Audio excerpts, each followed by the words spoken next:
আসসালামু আলাইকুম ভিউয়ার্স, আশা করি সকলে ভালো আছেন। গত ভিডিওতে আমি দেখিয়েছি ফটোশপের একদম বেসিক, অর্থাৎ কোন টুলস গুলো কোথায় কিভাবে ইউজ করতে হয় সেগুলোর বেসিক ধারণাটি গত ভিডিওতে আমি দিয়েছি। অর্থাৎ সেটি পার্ট 1 ছিল। এখন দেখাবো পার্ট 2। অর্থাৎ আজকের ভিডিওটা হচ্ছে ফটোশপ বেসিক পার্ট 2। তো আপনারা সকলে মনোযোগ দিয়ে ভিডিওটা সম্পূর্ণ শুরু থেকে শেষ পর্যন্ত যদি দেখতে পারেন, তাহলে আমি গ্যারান্টি দিচ্ছি আপনাদের ফটোশপের মিনিমাম 40 থেকে 50% কভার হয়ে যাবে ইনশাআল্লাহ।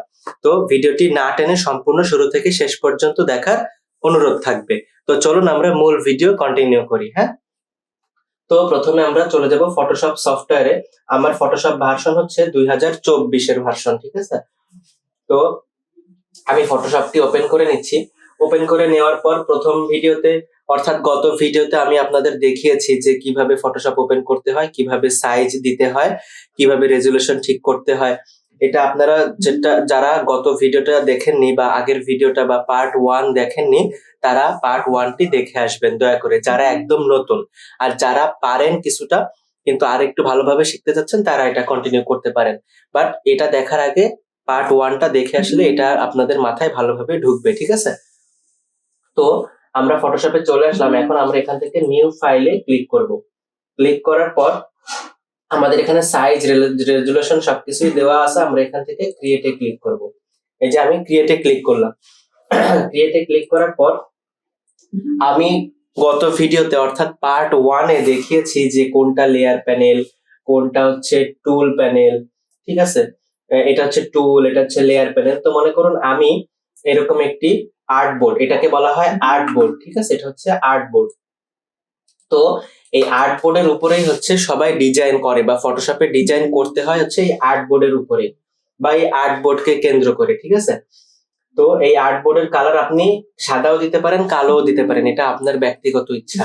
এখন আমি একটু বেসিক কিন্তু হচ্ছে একটু ডিপ, মানে আগের ভিডিও থেকে এটা একটু প্রফেশনাল বা একটু আপডেট ভিডিও, ঠিক আছে? মানে আগে যা দেখিয়েছি সেটা থেকে আজকে একটু ডিফারেন্স কিছু দেখানোর চেষ্টা করবো আপনাদেরকে। তো মনে করুন আমি এখন এখান থেকে নতুন একটি লেয়ার নিব, ঠিক আছে? আমি একটা নতুন লেয়ার নিলাম। এই যে আমি এখান থেকে নতুন একটি লেয়ার নিলাম। লেয়ার নেওয়ার পর মনে করুন এই লেয়ারটাকে আমি একটা কালার করব বা এই লেয়ারটাকে নতুন একটা রূপ দিব। তো এই নতুন রূপ দিতে গেলে এই যে দেখুন আমাদের এখানে দুটা কালার, একটা হচ্ছে সেট ফোরগ্রাউন্ড কালার আর একটা হচ্ছে সেট ব্যাকগ্রাউন্ড কালার। এটা হচ্ছে ব্যাকগ্রাউন্ড আর উপরেরটা হচ্ছে ফোরগ্রাউন্ড, ঠিক আছে? এখানে লেখাই আছে, মাউস নিয়ে রাখলে লেখাটা উঠবে। তো আমি প্রথমে ফোরগ্রাউন্ড কালারটা সিলেক্ট করব। সিলেক্ট করে মনে করুন আমি এখানে গ্রিন কালার দিব। এই যে গ্রিন কালার দিলাম, বা আপনারা আপনাদের মতো দিবেন। দেওয়ার পর ওকে দিলাম। দেওয়ার পর আমার এখানে কিন্তু গ্রিন কালারটা অ্যাক্টিভ হয়ে গেল, ঠিক আছে? গ্রিন কালার অ্যাক্টিভ হয়ে যাওয়ার পর এই যে এখান থেকে আমরা ব্রাশ টুলটা নিব। ব্রাশ টুলের শর্টকাট কি? এই যে দেখুন ব্রাশ টুলের শর্টকাট এখানে দেখাচ্ছে।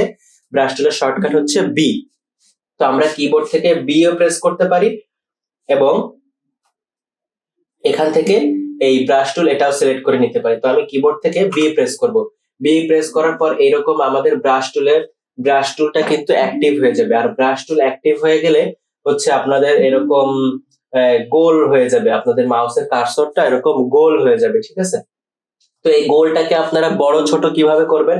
বড় ছোট করতে গেলে কিবোর্ডের যে ব্র্যাকেট বাটন, অর্থাৎ থার্ড ব্র্যাকেট এবং সেকেন্ড ব্র্যাকেটের যে দুইটি বাটন আছে, সেই বাটন দুটি এরকম, মানে এই বাটনে এরকম চাপ দিবেন। মানে সেকেন্ড ব্র্যাকেট থার্ড ব্র্যাকেটের যে বাটন আছে কিবোর্ডে, ওইটা চাপ দিলে আর কি আপনাদের এটা বড় ছোট হবে, ঠিক আছে? এই যে এটা করলে ছোট হচ্ছে এবং ডান পাশেরটা চাপলে বড় হচ্ছে এবং বাম পাশেরটা চাপলে ছোট হচ্ছে, ঠিক আছে? তো এরকম বড় ছোট করবেন। তো আমি যেহেতু পুরো লেয়ারটা বা পুরো আর্টবোর্ডটাই ব্রাশ করবো, তো আমি একটু বড় করে নিচ্ছি। বড় করে এই যে আমি মাউসে ক্লিক করতেছি।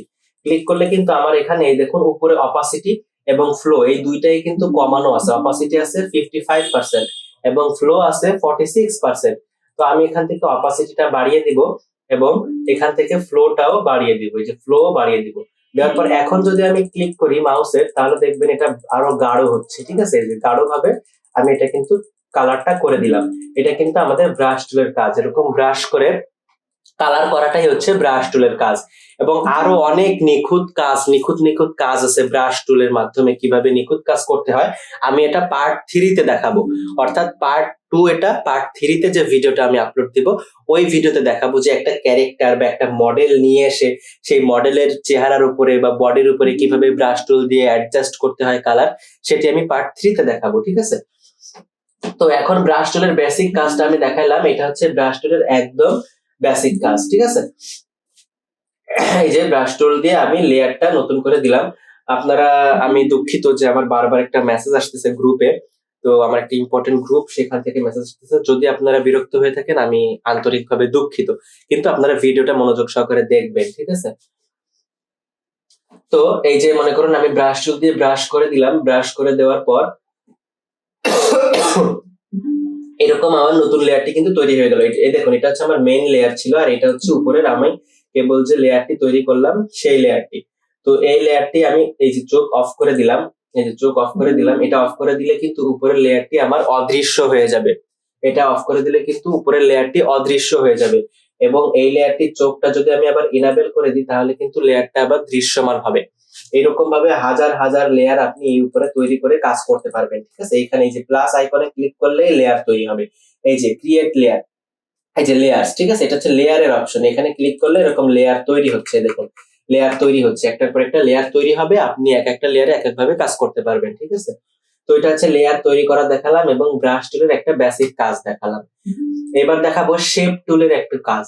এই যে মনে করুন শেপ টুলে যে রেক্ট্যাঙ্গেল টুল, ঠিক আছে? এই শেপ টুলটা আমি নিলাম বা রেক্ট্যাঙ্গেল টুলটা নিলাম, নেওয়ার পর মনে করুন আমি একটা রেক্ট্যাঙ্গেল এই যে আঁকলাম, এই যে আমি একটা রেক্ট্যাঙ্গেল আঁকলাম, আঁকার পরে কিন্তু এই যে দেখুন পাশে, ডান পাশে অ্যাপিয়ারেন্স, এই অ্যাপিয়ারেন্স এর এখানে ফিল এবং স্ট্রোক নামে দুইটা অপশন আছে। স্ট্রোকের অপশনটা হচ্ছে এই যে এখন আপনারা যেটা দেখতে পাচ্ছেন এটা হচ্ছে স্ট্রোক বলে এটাকে। এই যে শুধুমাত্র চারিপাশে একটা বর্ডারের মতন আছে, মাঝখানে কিন্তু কিছু নেই, মাঝখানে কিন্তু কোনো কালার নেই, চারপাশে শুধুমাত্র একটা বর্ডার আছে। এবং ফিল কালার, ফিল কালারটা সবুজ দেওয়া আছে এই জন্য আপনারা বুঝতে পারছেন না। ফিল কালারটা যদি আমি এখান থেকে এই কালার করে দিই, এই যে দেখুন ফিল কালারটা কিন্তু আমার এই যে টিয়া কালার হয়ে গেল বা গ্রিন কালার হয়ে গেল, ঠিক আছে? Light green. তো আমি ফিল কালারটা মনে করুন লাল করে দিলাম, আর একটু গাঢ় লাল করে, তাহলে আপনারা বুঝতে পারবেন ভালোভাবে। এই যে আমি গাঢ় লাল করে দিচ্ছি, দেখছেন? এই যে গাঢ় লাল করে দিলাম, দেওয়ার পর ওকেতে ক্লিক করলাম। মনে করুন যে আপনার এখানে এই যে শেপটা তৈরি হলো, এই শেপটার এই যে চারপাশে যে সাদা সাদা আছে এটা হচ্ছে আপনার স্ট্রোক, এবং মাঝখানে যে লাল কালারটি রয়েছে এটা হচ্ছে ফিল কালার। মাঝখানে যে লাল কালারটা বা মেইন যে কালারটা ওটা হচ্ছে ফিল কালার, এবং চারপাশে যে কালারটা রয়েছে এটা হচ্ছে স্ট্রোক বলে, ওটাকে স্ট্রোক কালার, ঠিক আছে? তো এই স্ট্রোকটা যদি আপনি রিমুভ করে দিতে চান বা আপনি মনে করেন যে আপনি স্ট্রোক দিতে চান না, তাহলে কি করবেন? এই লেয়ারটা আপনি সিলেক্ট করবেন। এই যে দেখুন আমি এই রেক্ট্যাঙ্গেল টুলটা ইউজ করার সাথে সাথে কিন্তু আমার নতুন একটা লেয়ার তৈরি হয়ে গেছে। এই যে দেখুন আমার নতুন একটা লেয়ার কিন্তু তৈরি হয়ে গেছে। তো এটা যদি আমি এখন আই অফ করে দিই এটা অদৃশ্য হয়ে যাবে, আবার আই চালু করলে এটা দৃশ্যমান হবে। তো মনে করুন আপনারা এই স্ট্রোকটি রাখতে চাচ্ছেন না, তো আপনারা এটি সিলেক্ট করবেন, সিলেক্ট করার পর এখান থেকে স্ট্রোক, এই স্ট্রোক অপশনে ক্লিক করবেন, ক্লিক করার পর এই যে একটা লাল দাগ দিয়ে একটা চারকোনা বক্স, এখানে ক্লিক করবেন, ক্লিক করার পর আপনাদের স্ট্রোক কিন্তু চলে যাবে, যে স্ট্রোক কিন্তু চলে গেল। এখন আপনারা যদি চান যে না আমি স্ট্রোক রাখবো কিন্তু ফিল কালারটা সরিয়ে দিব, তাহলে কি করবেন? আবার সিলেক্ট করা থাকবে, সিলেক্ট করা অবস্থায় স্ট্রোকে যাবেন, যাওয়ার পরে এই যে যে খোপ খোপ একটা বক্স আছে এই বক্সে ক্লিক করবেন, স্ট্রোকটা ইনেবল হয়ে যাবে। এবং ফিল কালারটা রিমুভ করবেন কিভাবে সেটা করতে গেলে এটি সিলেক্ট করবেন, সিলেক্ট করার পর এই যে ফিলে ক্লিক করবেন, ক্লিক করার পর ওইরকম একটি সেম বক্স আসবে লাল কালারের দাগ দেয়া, ওই বক্সে ক্লিক করবেন, দেখুন আপনাদের ফিল কালারটাও কিন্তু উধাও হয়ে গেছে, যে ফিল কালারটাও কিন্তু চলে গেছে। তো আমি আবার ফিল কালারটা ফিরে আনতে গেলে কি করব? এখানে ক্লিক করব, এই যে বক্স মানে ওই যে খোপ খোপ করা ওই বক্সে ক্লিক করব, ক্লিক করার পর আমাদের ফিল কালারটি কিন্তু চলে আসবে। এই যে দেখুন আমাদের ফিল কালারটি চলে এসেছে। এখন আপনারা আর একটা কাজ করতে পারেন, মনে করুন আপনারা এই বক্সটিকে রাউন্ড শেপ দিবেন, মানে বক্সটা এই পাশে একটু রাউন্ড শেপ হবে, এই পাশে একটু রাউন্ড শেপ হবে, মানে দুই পাশ থেকে গোল হয়ে যাবে।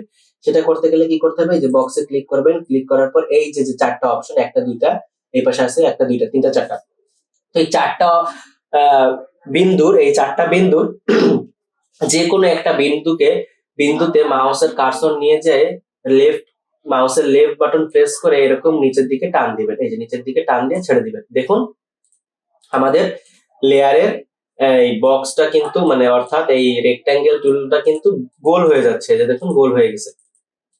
এই যে আবার আমি যদি আরো একটু টান দিয়ে এখানে আনি, একদম পুরো রাউন্ড শেপ হয়ে গেল, দুই দিক থেকেই কিন্তু আমার শেপটা রাউন্ড হয়ে গেল দুই দিক থেকে। আপনারা যদি চান আমি এত রাউন্ড করবো না, আমি হালকা রাখবো, এই যে আপনারা হালকা রাখতে পারেন, হালকা রাউন্ডলেস রাউন্ড ভাবে রাখতে পারেন, হালকা ভাবে রাখতে পারেন, ঠিক আছে।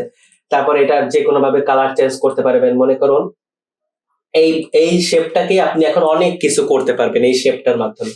মনে করুন এই শেপটাকে আপনি আর একটু ডিজাইন করবেন, সেটি করতে গেলে এই শেপটি সিলেক্ট করবেন, সিলেক্ট করার অবস্থায় এই যে লেয়ার প্যানেলে যে শেপের উপরে শেপের যে লেয়ারটি, এই লেয়ারটির উপরে মাউসের কার্সরটি রেখে মাউসের লেফট কি দুইবার প্রেস করবেন, দুইবার, অর্থাৎ এরকম ডাবল ক্লিক করবেন।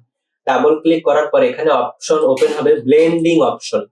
এই ব্লেন্ডিং অপশন ওপেন করার এটা হচ্ছে প্রথম ধাপ, মানে বা প্রথম মাধ্যম। কিভাবে আমি ব্লেন্ডিং অপশনটি নিয়ে আসলাম, এই যে লেয়ার, এই লেয়ারের উপরে মাউস নিয়ে ডাবল ক্লিক করলে ব্লেন্ডিং অপশনটি ওপেন হয়ে গেল। একটা কথা তো আপনাদের বলতে ভুলে গেছি, যে আপনারা এই শেপের ব্লেন্ডিং অপশন কিন্তু এইখান থেকে রাইট ক্লিক করলে কিন্তু এখানে ব্লেন্ডিং অপশন আপনারা পাবেন না।